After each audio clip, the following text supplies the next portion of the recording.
Hi friends, welcome to తెలుగింటి వంట. ఇవాళ మన రెసిపీ వచ్చేసి సీజనల్ ఫుడ్తో తాటిగారెలు. దానికి కావాల్సిన పదార్థాలు తాటికాయలు, బెల్లం, కొబ్బరి తురుము, వరిపిండి. వీడియోలో చూపిస్తున్న విధంగా ఇలా తాటికాయల్ని పగలగొట్టుకుని టెంక నుంచి తొక్క సపరేట్ చేసుకుని ఇలా స్మూత్గా కొద్దిగా నీళ్ళు చెమ్మ చేసుకుంటూ ఒకదానితో ఒకటి రఫ్ చేస్తూ పక్కన పెట్టుకోవాలి.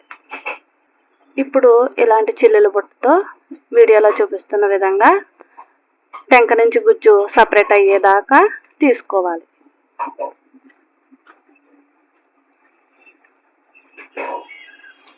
ఇప్పుడు స్టవ్ వెలిగించి బాండి పెట్టి అందులో తగినంత బెల్లం, దానికి సరిపడా వాటర్ వేసి వాటర్ మరుగుతున్నప్పుడు బెల్లం తురుము వేసి కలుపుతూ ఉండాలి.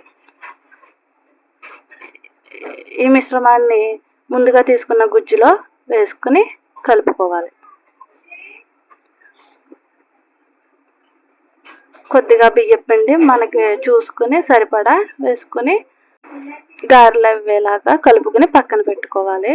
మళ్ళీ బాండి పెట్టుకుని డీప్ ఫ్రైకి సరిపడా ఆయిల్ వేసుకుని వీడియోలో చూపిస్తున్న విధంగా గారెలాగా ఒత్తుకుని మధ్యలో చిన్న హోల్ పెట్టుకుని మరుగుతున్న ఆయిల్లో వేయాలి. ఇదే విధంగా అన్ని గారెలు వేస్తూ అటు ఇటు కలుపుతూ, మన పెద్దవాళ్ళు చెప్తూ ఉంటారు కదా, ఏదైనా ముందు వండినప్పుడు పొయ్యికి పెట్టాలని. అలాగే ఒకటి పొయ్యికి పెట్టి మిగిలినవన్నీ మనం ఒక బౌల్లోకి తీసుకోవాలి. ఇలాగే అన్ని గారెలు వేసుకొని ఇలా డీప్ ఫ్రై రెడ్డిష్ కలర్లోకి వచ్చేదాకా వేయించుకోవాలి. అంతే, టేస్టీ టేస్టీ తాటిగారెలు రెడీ. ఈ వీడియో మీకు నచ్చినట్లయితే లైక్ చేయండి, షేర్ చేయండి, సబ్స్క్రైబ్ చేయండి. Thanks for watching.